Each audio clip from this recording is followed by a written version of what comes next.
Haleluya. Segala pujian, hormat, sembah, syukur kami hanya bagi satu nama yang kudus, nama yang penuh kuasa, yaitu nama Tuhan kami Yesus Kristus. Dan kami berdoa biar kiranya pujian penyembahan kami boleh menyenangkan hati Tuhan, karena kami tahu, kami percaya hati Tuhan disenangkan, hadirat Tuhan dicurahkan, dan dalam hadirat Tuhan yang tercurah ada berkat, ada sukacita, ada mujizat. Artinya siapapun yang hadir, yang menyaksikan, yang sakit Tuhan sembuhkan, yang terikat Tuhan berikan kelepasan, bahkan ada kemenangan yang pasti Tuhan nyatakan. Terima kasih Tuhan, terima kasih. Tiba saatnya kamu siapkan hati kami Tuhan untuk terima kebenaran firman-Mu. Doa kami Tuhan, ajar kami, didik kami, bentuk setiap kami Tuhan, sehingga benar-benar kami bukan cuma duduk diam jadi pendengar saja, tapi kami boleh bangkit jadi pelaku-pelaku firman Tuhan. Bahkan kami bersatu hati menyerahkan hamba-Mu yang Kau percaya untuk menyampaikan firman Bapa. Urapan-Mu mengalir atas hamba-Mu, sucikan, layakkan, tutup bungkus di balik kaki salib-Mu Tuhan. Jika ada dosa Tuhan, hamba mohon ampun. Kelemahan tubuh Kau yang berikan kekuatan. Hamba terbatas tanpa Tuhan, hamba gak layak tanpa Tuhan, hamba gak bisa apa-apa tanpa Tuhan. Tapi dalam pengurapan Tuhan ada kekuatan yang baru. Tuhan sanggup ubahkan yang biasa jadi luar biasa, yang lemah jadi kuat, yang tidak layak jadi layak untuk jadi berkat. Semua yang hadir pasti diberkati dengan sempurna. Berbicaralah Tuhan, setiap kata kalimat isi hati Tuhan. Segala kemuliaan hanya buat Tuhan. Hari yang siap diberkati dengan sukacita, dengan iman, sama-sama kita katakan amin. Tepuk tangan yang paling meriah buat Tuhan. Silakan duduk wahai saudara.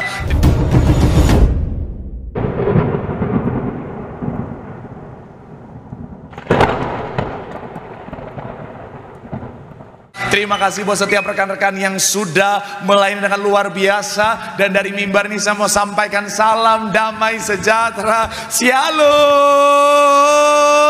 Sekali lagi shalom. Haleluya. Dalam Tuhan ada sukacita, amin. Dan di mana ada sukacita pasti ada senyuman di wajahnya. Haleluya. Boleh sama-sama berikan senyuman dulu. Jumpai kanan kiri depan belakangmu. Katakan mari bersukacita dalam Tuhan.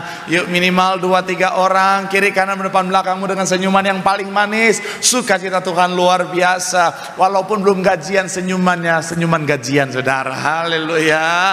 Puji Tuhan, puji Tuhan. Senang bisa jumpa dengan saudara. Saya melihat semangat yang luar biasa, kesetiaan yang luar biasa. Saya mau bilang saudara, orang yang semangat setia cari Tuhan, janji Tuhan hidupnya, anak cucunya pasti diberkati Tuhan. Sekali lagi tepuk tangan yang paling meriah buat Tuhan. Sama-sama bilang sama saya, aku pasti diberkati Tuhan. Anak cucuku pasti diberkati Tuhan. Bilang kanan kirimu, kamu juga pasti diberkati Tuhan. Bilang sama yang ngomong, kamu luar biasa.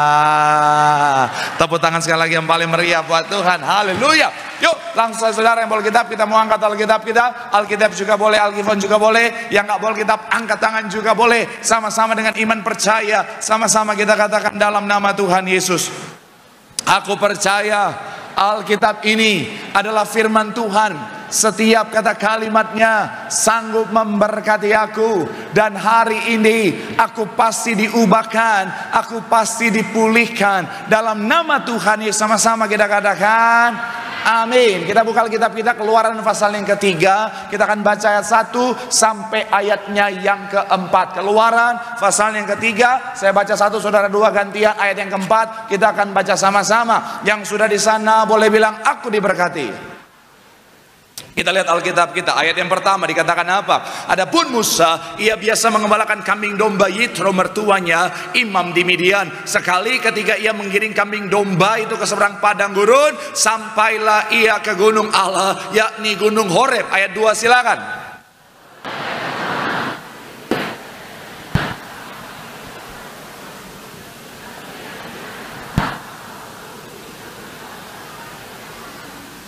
Ayat yang ketiga, Musa berkata, baiklah aku menyimpang ke sana untuk memeriksa penglihatan yang hebat itu. Mengapakah tidak terbakar semak duri itu? 4 sama-sama, 3, iya. Ketika dilihat Tuhan bahwa Musa menyimpang untuk memeriksanya, berserulah Allah dari tengah-tengah semak duri itu kepadanya, Musa, Musa, dan ia menjawab, ya Allah. Saudara, dari kisah ini kita bisa melihat Musa ngalamin perjumpaan dengan Tuhan. Sama-sama bilang sama saya, perjumpaan dengan Tuhan.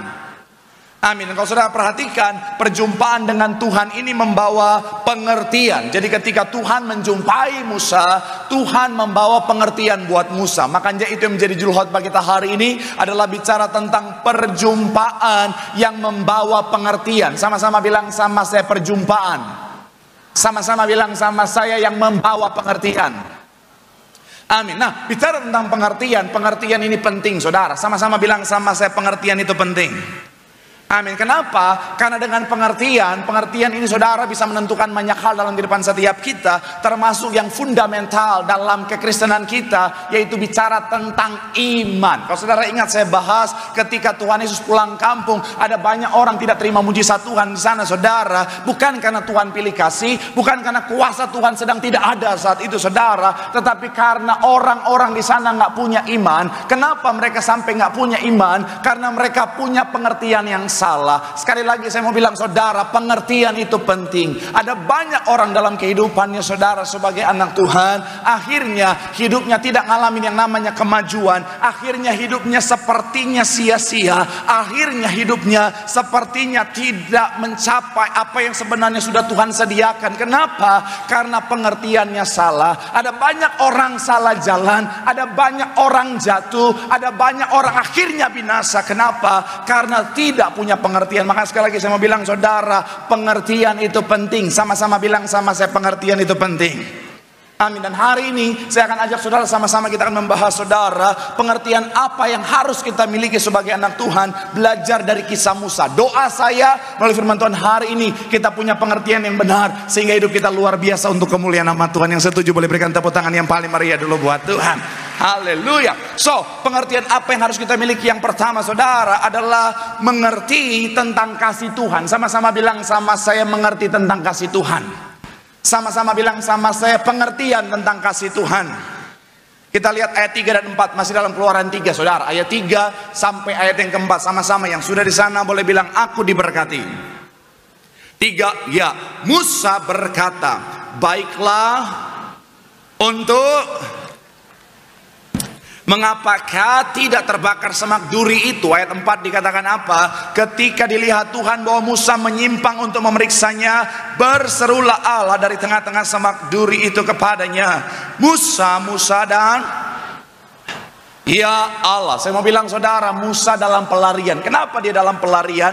Karena dia sudah melakukan dosa. Dia sudah menghabisi nyawa dari seorang tentara Mesir. Mungkin saudara menatap saya dan berkata, ya Pak Pendeta, tapi kan Musa punya tujuan yang baik Pak Pendeta. Ya tapi kan Pak Pendeta, Musa mau menyelamatkan seorang budak Israel yang sementara dianiaya Pak Pendeta. Musa lakukan itu dengan tujuan yang baik. Saya mau bilang saudara, tujuan kita boleh benar, tujuan kita boleh baik, tetapi dosa tetaplah dosa. Tujuan kita boleh benar, tujuan kita boleh baik, tapi saya mau bilang saudara, kalau pengaplikasiannya salah, kalau pengaplikasiannya dosa dengan cara dosa, saya mau bilang saudara, dosa tetaplah dosa. Jadi jangan bilang Pak Pendeta, saya Pak Pendeta korupsi begini Pak Pendeta, supaya saya mau jadi berkat bagi banyak orang. Darah Yesus.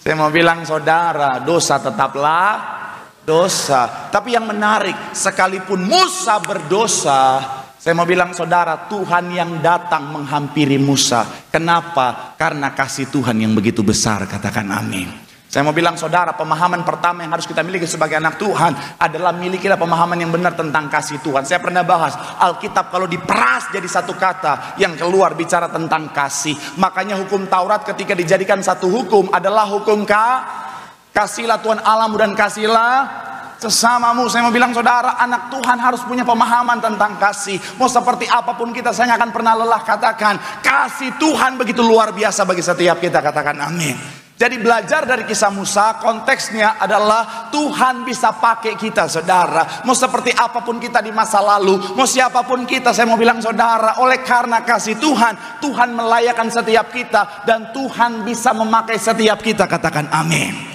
Saya mau bilang saudara, tokoh-tokoh dalam Alkitab, saya mau bilang saudara, mereka juga banyak yang lakukan dosa, tapi mereka juga dipakai Tuhan dengan luar biasa. Coba lihat gambar ini saudara. Siapa saja nama-namanya saudara, bisa kita lihat. Ada Yakub di sana, ada Petrus di sana, ada Daud di sana, ada Nuh di sana, ada Siapa lagi? Jonas. Jonas. Yunus. Paul. Siapa Paul? Terus Miriam, Mart, berdosa semua saudara. Tapi semuanya dipakai Tuhan. Amin. Saya mau bilang saudara, siapapun kita, oleh karena kasih Tuhan, Tuhan bisa memakai setiap kita. Dia melayakkan dan memakai setiap kita. Tepuk tangan yang paling meriah buat Tuhan. Memang kadang-kadang dalam hidup, kadang-kadang kita ngerasa, Pak Pendeta saya nggak layak, kayaknya Pak Pendeta saya sudah lakukan dosa di masa lalu, Pak Pendeta saya sudah melakukan banyak pelanggaran, Pak Pendeta kayaknya saya nggak layak, Pak Pendeta. Itu dari kacamata kita saudara. Kadang-kadang kita ngerasa bahwa kita nggak pantas melayani Tuhan. Gembala sidang kita juga dulu saudara pernah lakukan hal yang sama. Maksudnya apa Pak Pendeta? Ketika Tuhan memanggil beliau untuk melayani, beliau bilang sama Tuhan, Tuhan jangan pilih hamba, pilih saja yang lain. Kenapa? Karena beliau merasa bahwa beliau nggak pantas. Beliau merasa bahwa saya bukan orang yang mungkin berawal dari agama Kristen. Saya bukan orang yang paham tentang Alkitab. Tapi karena Tuhan yang memilih beliau, saudara, Bapak Ibu Gembala sidang kita, Tuhan tulis di langit saudara, ajarkan tentang ayat-ayat firman Tuhan. Kenapa? Karena kasih Tuhan yang besar. Sekali lagi saya mau bilang saudara, akhirnya karya pelayanan mereka sampai hari ini begitu luar biasa. Tepuk tangan yang paling meriah dulu buat Tuhan. Ya, kita kadang-kadang ngerasa nggak pantas. Saya juga pernah begitu saudara. Saya pernah cerita sama saudara-saudara, kalau lama jadi jemaat Tiberia, sering hadir di sesi saya pasti tahu. Saya dulu mengawali karir pelayanan saya sebagai singer lip sync saudara. Iya kan? Udah tahu kan? Singer lip sync bertahun-tahun, tetapi sekalipun lip sync nggak ketahuan karena totalitas. Malaikat pun kalau lihat saya penuh urapan. Yang tahu saya lip sync cuma Tuhan dan soundman. Iya. Jadi akhirnya ketika jadi WL bingung. Tapi tetap hikmat Tuhan luar biasa. Makanya ketika jadi WL, saya WL yang berhikmat dengan perkataan saudara. Maksudnya apa? Nyanyi dikit, ngomongnya banyak. Saya buka, kupandang wajahmu, silakan kaum pria bernyanyi. Habis itu silakan kaum wanita bernyanyi. Singer memuji Tuhan. Mari sama-sama semua jemaat Tuhan. Selesai. Makanya saya pernah ingat saya dipercayakan untuk pelayanan jadi WL di cabang Tiberias di Hotel Ciputra. Masih ada almarhum Pak Ciputra. Selesai saya nyanyi saudara, selesai sesinya. Akhirnya Pak Ciputra komplain sama koordinator CP. Itu WL kebanyakan ngomong. Bukan karena kebanyakan ngomong, memang saya cuma bisa ngomong saudara. Saya kalau nyanyi, cuma nyanyi. Katakan ku pandang wajahmu, katakan dan berseru, katakan pertolonganku, katakan, wah gitu, katakan terus, katakan. Jadi dengan keadaan seperti itu, saya nggak pernah berharap untuk apa? Jadi WL Gembala Sidang. Akhirnya tibalah saatnya, karena WL Gembala Sidang yang lama sudah naik pendeta. Akhirnya dicari generasi baru, WL Gembala Sidang. Apakah saya berharap? Tentu tidak. Ya kita punya iman tapi kan realistis juga saudara. Masa modal lip sync mau jadi WL Gembala? Nggak mungkin saya WL Gembala. Katakan ku pandang wajahmu. Nah, habis. Akhirnya udah diajukan 7 orang, nggak masuk saya. Kalau saudara yang belum tahu, WL Gembala Sidang ibarat tentara, itu Kopassus. Iya, orang-orang terbaik yang dipilih saudara. Nggak mungkin WL lip sync. Tapi ketika itu saya ditelepon, ya Marcel, nanti kamu datang ya ke Grand Indonesia. Kamu akan dikenalkan kepada Bapak Ibu Gembala untuk jadi WL Gembala. Ah! Iya, saya kagetnya begitu saudara. Iya, persis begitu. Supaya tadi yang udah mau tidur dah. Saya lagi kalem, tapi bukan berarti saya membiarkan orang-orang yang tertidur itu pulas. Ya, jadi saya ditelepon dan bilang, kamu jadi WL Gembala. Oh my God. Iya. Saya sampai langsung pikir, Tuhan, siapakah aku ini? Tuhan. Cukup sampai di sana. Iya. Saya waktu itu mikir, Tuhan, masih banyak WL-WL yang jauh lebih baik daripada saya. Masih banyak WL-WL yang jauh lebih berkualitas daripada saya. Kenapa harus saya, Tuhan? Tapi itulah Tuhan. Tuhan bisa pilih orang-orang yang merasa dirinya tidak layak. Karena kasihnya yang besar, Tuhan melayakkan. Tepuk tangan yang paling meriah dulu buat Tuhan. Di akhirnya saudara, puji Tuhan, dipercayakan. Maka sekali lagi saya mau bilang saudara, sadari tentang kasih Tuhan yang besar. Siapapun kita, kasih Tuhan besar, Tuhan melayakkan dan sanggup memakai setiap kita seperti Musa menjadi luar biasa. Sekali lagi tepuk tangan yang paling meriah buat Tuhan. Bilang sama kanan kirimu, sadari kasih Tuhan. Tepuk tangan yang paling meriah buat Tuhan. Yang kedua, apa yang harus kita pahami, harus kita mengerti saudara? Belajar dari kisah Musa yang kedua, mengerti kekudusan Tuhan. Sama-sama bilang sama saya, mengerti kekudusan Tuhan. Sama-sama bilang sama saya, kekudusan Tuhan. Kita lihat ayat yang kelima, sama-sama kita baca. Yang sudah di sana boleh bilang, aku diberkati. 3, ya. Lalu, janganlah datang dekat-dekat, tanggalkanlah kasutmu dari apa? Sebab tempat di mana engkau berdiri itu adalah, sekali lagi saudara, 3, ya. Lalu ia berfirman, janganlah datang dekat-dekat, tanggalkanlah apa? Sebab tempat di mana engkau berdiri itu adalah apa? Tanah yang kudus. Tuhan memang mengasihi Musa, Tuhan memang datang menghampiri Musa, Tuhan memang melayakkan Musa. Tapi dari ayat kita bisa belajar, Tuhan membuat Musa mengerti bahwa kekudusan tetaplah harga yang mutlak. Sama-sama bilang sama saya, kekudusan itu penting. Sama-sama bilang sama saya, kekudusan adalah keharusan. Amin. Saya mau bilang saudara, Tuhan mengasihi Musa, tapi ketika bicara soal kekudusan, Tuhan mau Musa mengerti bahwa dia harus tetap memandang penting yang namanya kekudusan saudara. Kenapa? Karena tanpa kekudusan tidak akan seorang pun melihat Allah. Katakan amin. Tidak ada seorang pun yang akan naik ke gunung Tuhan yang kudus selain siapa? Mereka yang bersih tangannya. Bicara tentang apa? Yang hidup dalam kekudusan saudara. Jadi jangan sampai kita nggak paham tentang kekudusan Tuhan. Ada banyak orang Kristen berpikir begini, oh Pak Pendeta, Tuhan mengasihi saya mau ngapain aja bebas Pak Pendeta, saya mau bikin dosa sekalipun bebas Pak Pendeta, Tuhan tetap mengasihi saya. Lagian juga Pak Pendeta, saya walaupun selingkuh Pak Pendeta, saya tetap bawa dalam doa Pak Pendeta.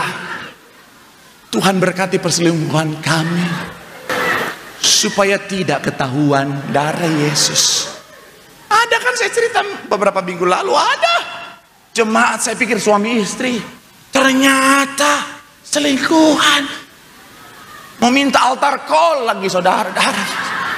Kalau sampai jadi saya, oh dalam nama Yesus. Saya mau bilang saudara, kekudusan tetaplah penting. Katakan amin. Shalom bapak-bapak. Kenapa ada anak kecil situ? Bapak-bapak kecil. Sekali lagi, shalom bapak-bapak. Jaga kekudusan. Shalomnya banyak, aminnya ente ayak. Saya mau bilang, gembala sidang selalu bilang apa? Ayo jaga hidupmu, jaga perbuatanmu. Itu bicara tentang jaga kekudusan. Shalom bapak-bapak. Jaga kekudusan. Shalom ibu-ibu. Jaga kekudusan. Mantap. Shalom anak muda. Jaga kekudusan. Walaupun nggak semuanya kayak. Ada banyak anak muda zaman sekarang saudara mulai menganggap dosa, ketidakkudusan hal yang biasa. Hari gini pacaran kudus, hello. Ketinggalan zaman Pak Pendeta. Saya mau bilang saudara, ngeri. Hari-hari ini saudara, perselingkuhan banyak terjadi, ketidakkudusan banyak terjadi.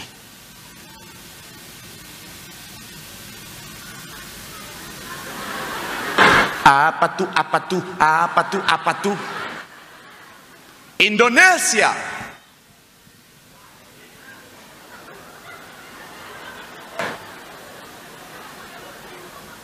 Peringkat kedua negara yang suka selingkuh setelah Thailand.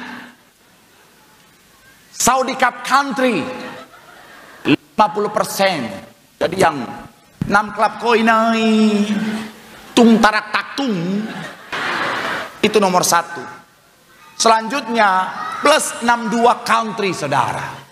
Indonesia next, usianya 30 sampai 39 tahun 32%, 19 sampai 29 tahun 28%, 40 40 sampai 49, 24%. Untuk informasi saya 17 tahun.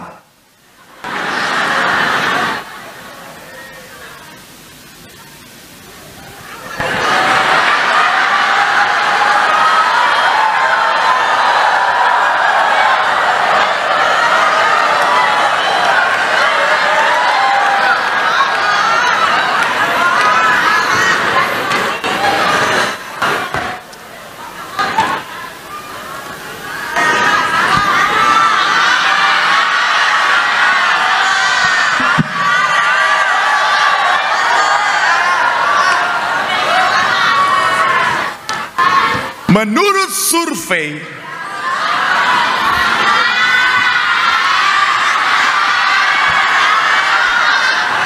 security.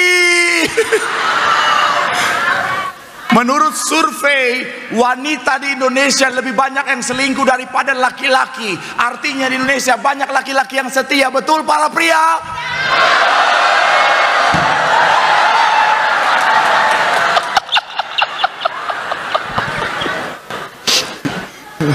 Aduh, para wanita setuju tidak? Karena di sini nggak ada yang ngaku. Saya juga curiga yang survei laki-laki itu, saudara. Haleluya. Tapi sekali lagi ya, shalom anak muda. Pesan sekali lagi, pendeta selalu jaga kekudusan, amin. Saya nggak akan pernah capek ingetin, kita generasi minyak anggur, para wanita selalu bawa minyak urapan. Sebelum keluar pacaran, urapi dulu dalam nama Yesus. Generasi minyak anggur selalu dalam pengurapan Tuhan. Segala roh-roh buaya, biawak, aligator dipatahkan dalam nama Tuhan Yesus. Kalau pacarmu jemput langsung juga nyampe, dia langsung urapi dalam nama Tuhan Yesus. Roh-roh ulat bulu dipatahkan dalam nama Yesus. Roh-roh gai gatal dalam nama Yesus. Oh, roh-roh pacaran rabas sana rabas sini dipatahkan dalam nama Yesus. Dalam nama Yesus. Iya. Kalau dia nggak terima, dalam nama Yesus. Nggak apa-apa. Lebih baik tubuh binasa daripada jiwa binasa, toh, amin. Nggak apa-apa. Kalau saudara, ditangkap polisi, bilang. Saudara diperkarakan, bilang. Pendeta Elfri Sirait. Ya lah. Pendeta Elfris anaknya udah gede-gede, nggak apa-apa. Saya masih kecil, jangan. Tapi sekali lagi saya mau bilang, saudara, kekudusan itu penting, amin. Bilang sama kanan kirimu, pahami tentang kekudusan Tuhan. Kekudusan tetap penting bagi setiap kita. Tepuk tangan yang paling meriah buat Tuhan. Yang ketiga, saya punya 4 poin, tapi poin yang ketiga saya undang imam musik, saudara. Yang ketiga, pengertian apa yang harus kita miliki, belajar dari kisah Musa. Yang ketiga adalah mengerti tentang tujuan Tuhan. Sama-sama bilang sama saya, mengerti tujuan Tuhan. Sama-sama bilang sama saya, tujuan Tuhan. Kita lihat ayat yang ke-10, masih dalam Keluaran 3, saudara. Ayatnya yang ke-10, sama-sama yang sudah di sana boleh bilang, aku diberkati. 3, ya. Jadi pergilah, aku mengutus engkau kepada Firaun untuk apa? Orang Israel keluar dari, sekali lagi, aku mengutus engkau kepada Firaun untuk apa? Kita mundur ayat yang pertama, kita bandingkan dengan ayat 1, dikatakan apa? 3, ya. Adapun Musa, ia biasa apa? Mertuanya imam di. Saya mau bilang, saudara, tujuan Tuhan buat Musa bukan untuk jadi gembala kambing domba mertuanya, tetapi untuk memimpin bangsa yang besar, untuk menjadi seorang pemimpin besar, untuk membawa bangsa pilihan Tuhan keluar dari perbudakan menuju pada tanah perjanjian. Dan saya mau bilang, inilah panggilan Tuhan, tujuan Tuhan dalam kehidupan Musa. Makanya kalau saudara ingat ya, kalau saudara pelajari Alkitab, satu generasi biasanya dihitung dalam Alkitab tuh 40 tahun, saudara. Dan sebenarnya kalau beberapa referensi yang saya pelajari, sebenarnya target Tuhan bangsa Israel di tanah perbudakan di Mesir itu 10 generasi. 10 kali 40 tahun berapa? 400. Pertanyaan saya, berapa tahun bangsa Israel di perbudakan Mesir?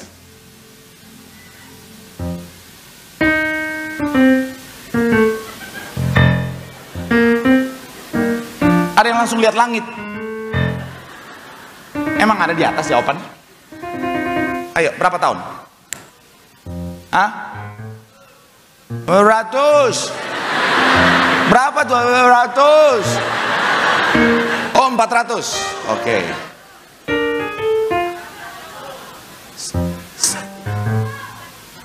2 juta rupiah. Nanti minta sama koordinator. Betul. Kita lihat ayat 40 dikatakan apa? Kejadian pasalnya 12:43. Iya. Lamanya orang Israel diam di Mesir adalah, pertanyaan saya, kenapa ganjil? 10 kali 40 berapa?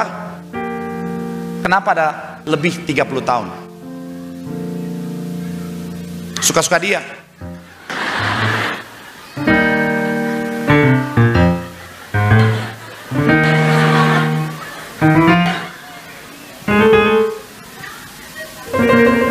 Siap Inang. Kenapa ganjil 30 tahun? Ini ada komplain, Pak Pendeta, khotbah rasa cerdas cermat Alkitab. Gak apa-apa, saya adalah pendeta yang suka ajak jemaat berpikir. Yang sudah ke gereja cuma ketawa-ketawa. Pulang gereja, pendeta mari sholat apa? Pokoknya lucu, darah Yesus nggak boleh. Kenapa? Kalau satu generasi 40 tahun kali 10 generasi harusnya 400 tahun. Kenapa ada ganjil lebih 30 tahun?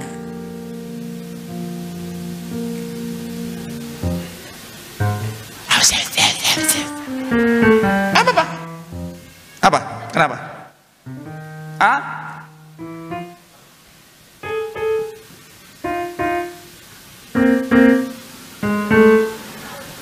Pak Pendeta tolong, jangan paksa kami berpikir. Kami lagi pikir ini token listrik udah bunyi. Ting tung ting tung ting tung ting tung, udah kayak Ultraman. Ting tung ting tung. Ada teman saya orang kaya nanya sama saya, emang token listrik bisa bunyi? Bisa. Nggak pernah susah, memang begitu tuh. Ayo. Kenapa ganjil lebih 30 tahun?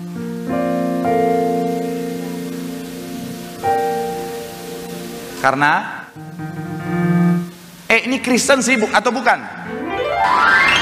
Kristen kan? Sekolah minggu dulu di mana? Oh, Posansi, pantes. Kenapa ganjil lebih 30 tahun?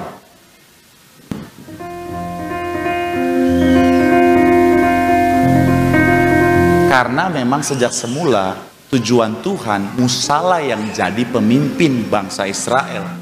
Tapi karena Musa lakukan dosa, jadi akhirnya kepending 40 tahun. Dari 390 dalam pelarian Musa 40 tahun. Jadi berapa? Ayo, agama udah payah, matematika jangan payah juga. 390 tambah 40 430. Jadi delay. Karena memang sejak semula tujuan Tuhan adalah Musa yang jadi pemimpin yang besar untuk memimpin bangsa Israel. Saya mau bilang saudara, dalam konteks ini kita harus belajar bahwa tujuan Tuhan adalah hal yang besar bagi setiap kita. Tujuan Tuhan bukan supaya saudara dan saya biasa-biasa. Jadi anak Tuhan nggak boleh biasa-biasa, saudara. Kenapa? Karena Tuhan kita luar biasa, amin. Kita saja orang biasa, kita mau anak kita luar biasa, betul ya? Kita yang mungkin gak sarjana, kita mau anak kita sarjana. Kita yang mungkin S1, kita mau anak kita S2. Kita yang mungkin S2, kita mau anak kita S3. Kita yang S3, kita mau anak kita S-Teller, Profesor. Iya kan? Iya kan? Kita yang GM, kita yang manajer, kita mau anak kita GM. Kita yang GM, kita mau anak kita CEO. Kita yang penghasilannya 1 juta per detik.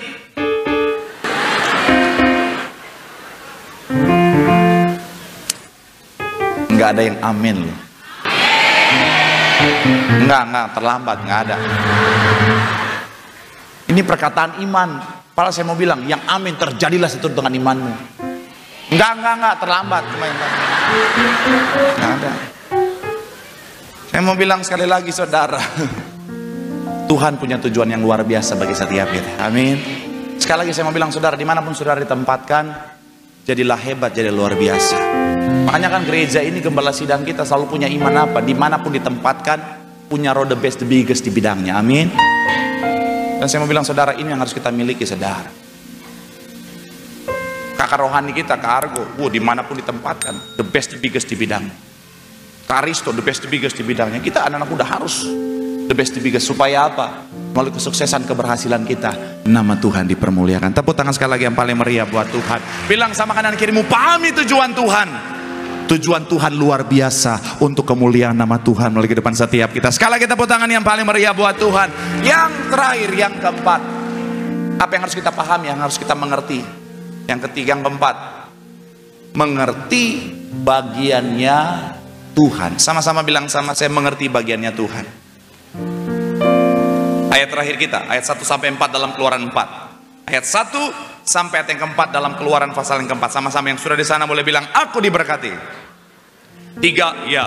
Lalu bagaimana jika mereka tidak percaya kepadaku dan melainkan berkata, Tuhan tidak menampakkan diri kepadamu. Tuhan berfirman kepadanya, apa yang ada di tanganmu itu? Jawab Musa, tongkat. Ayat yang ketiga, firman Tuhan, lemparkanlah.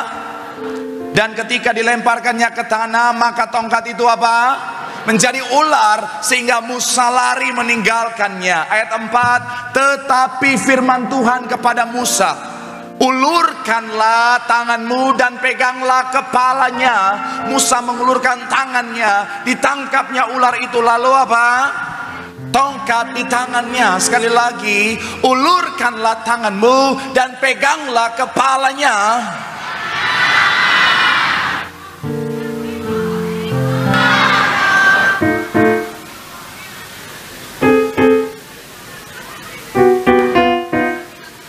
Ulurkanlah tanganmu dan peganglah kepalanya. Hah?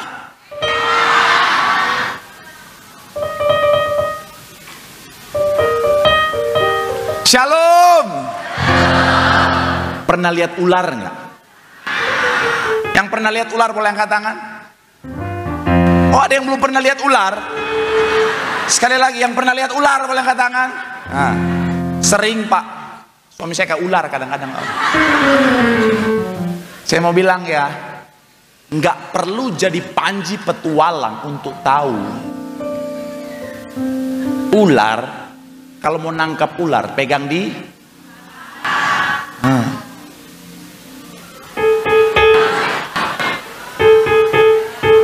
nih. Saya mau bilang ya, nenek-nenek tatoan Tambun juga tahu.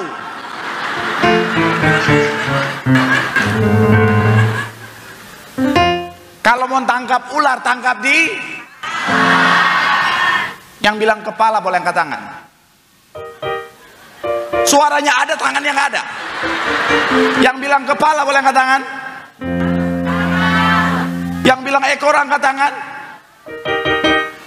Yang memang sengaja mau bikin pendeta emosi angkat tangan.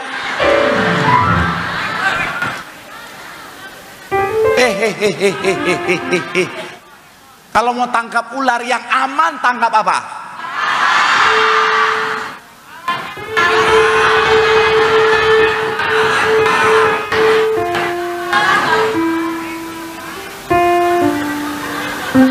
Tadi ada opung-opung di Nias. Opung bilang, leher.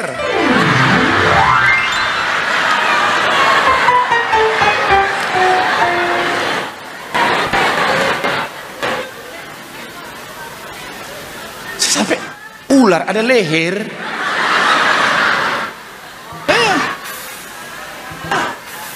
Tapi karena yang jawab opung, saya bilang siap opung. Opung tidak pernah salah. Jika opung salah, tinjau kembali peraturan pertama. Saya mau bilang ya, sekali lagi ya, Saudara pernah lihat ular kan? Kalau ada ular lagi jalan, yang aman tangkap kepala atau ekor? Yang jawab ekor ya, yang jawab ekor ya. Coba saudara ke Ragunan atau ke Taman Safari, ada ular kobra lagi jalan, kau tangkap ekornya.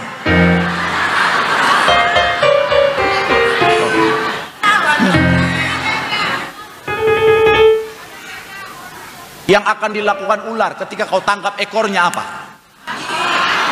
Hah? Oke.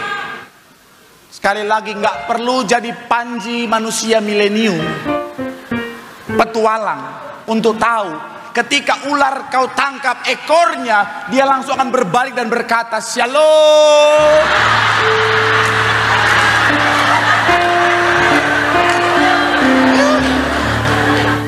Ada sukacita. Haleluya. Ya kan? Kita akan tahu hasil akhirnya. Innalillahi. Iya kan? Iya kan? Iya kan? Yang jawab ekor, betul tidak? Tidak. Coba aja, coba. Kau tangkap, set, kecuali kau punya keahlian khusus. Ketika dia kembali langsung kau, I Cikilarti, I tell you, I Cikilarti, I love you.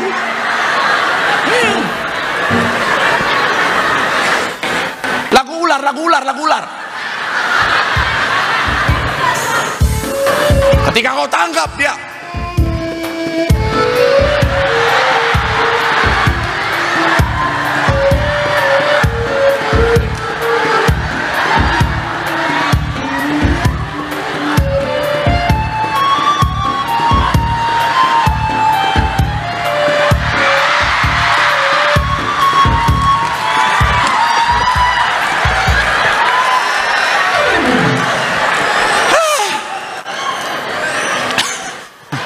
pemain keyboardnya terlalu totalitas.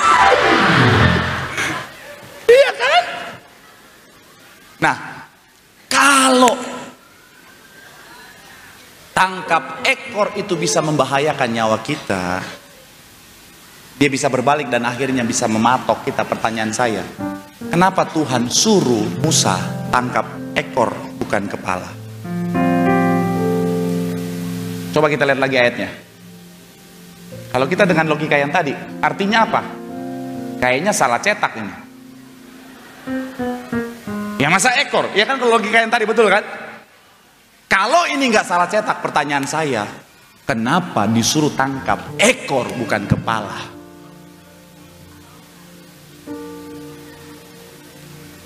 Pakai tongkat, kan ular yang itu jadi dari tongkat jadi ular.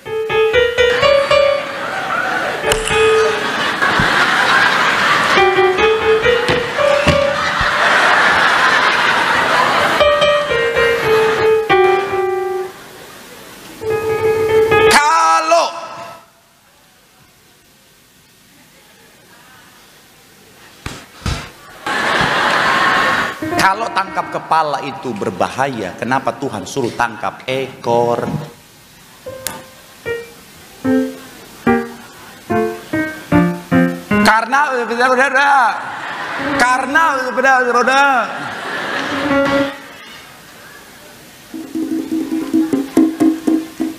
Karena Tuhan yang suruh.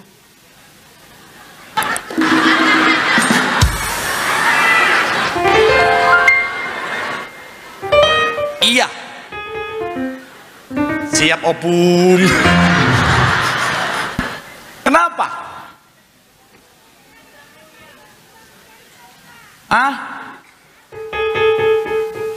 Bu, buka masker dulu, Bu. Apa tongkat?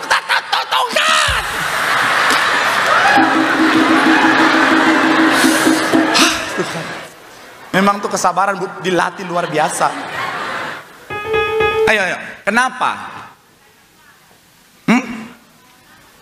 Ngetes iman.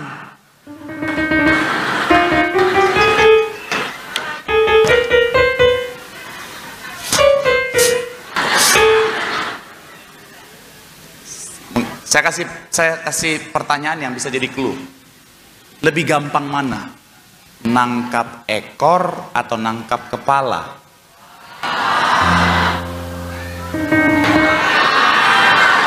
Yang kepala boleh angkat tangan. Yang nangkap ekor lebih gampang boleh angkat tangan. Nggak usah hu.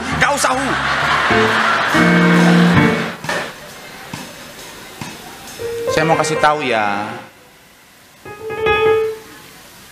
Inang-inang galaksi juga tahu.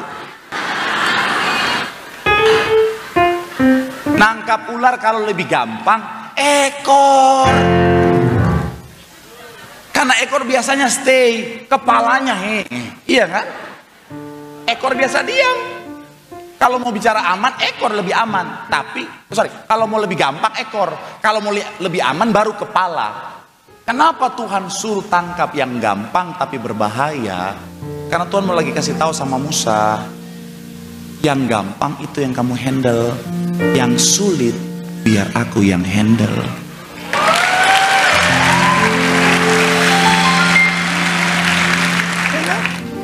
Kadang-kadang saudara anak Tuhan gak paham ini, makanya mereka mau coba handle semuanya.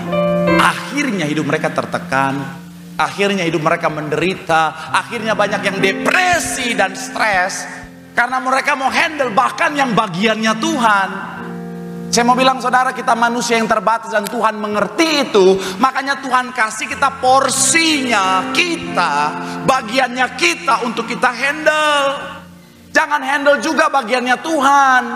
Belajarlah untuk handle bagianmu dengan baik dan percayakan bagian Tuhan dalam tangannya Tuhan. Saya mau bilang saudara, ketika kita percayakan dalam tangannya Tuhan, di tangan Tuhan pasti indah, pasti luar biasa, pasti beres. Tepuk tangan yang paling meriah buat Tuhan. Bilang sama kanan kirimu, mengerti bagiannya Tuhan. Bawa di tangan Tuhan, semuanya pasti indah, pasti luar biasa, pasti beres. Tepuk tangan yang paling meriah buat Tuhan. Yang diberkati boleh lambaikan tanganmu. Tepuk tangan sorak-sorai yang paling meriah buat Tuhan. Haleluya, haleluya. Ku percaya Kau Tuhan yang tak pernah gagal menjadikanku ku percaya Kau Tuhan yang ini yang kami percaya. Mari sama-sama berikan tepuk tangan sorak-sorai yang paling meriah buat Tuhan. Sambil kita boleh bangkit berdiri, angkat suaramu. Ku percaya Kau Tuhan yang tak pernah gagal menjadikanku lebih dari ku percaya Kau Tuhan yang tak pernah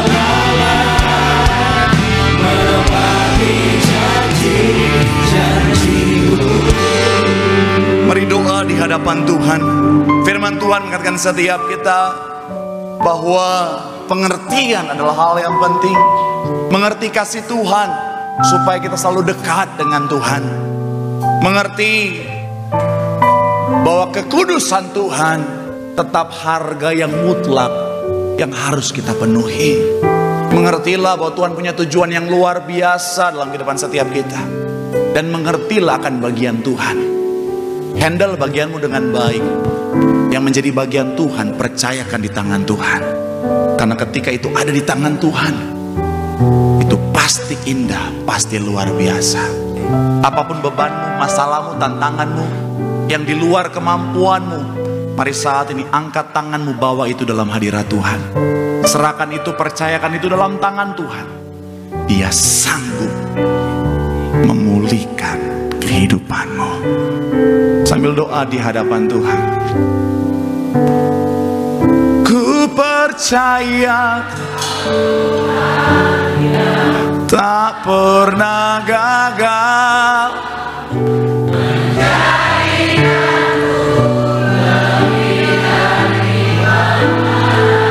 ku percaya Kau Tuhan tak pernah lalai. Yes.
hidupku. Amin. Kau turun tangan memberkatiku. Kasih tepuk tangan sama-sama kemuliaan bagi nama Tuhan Yesus.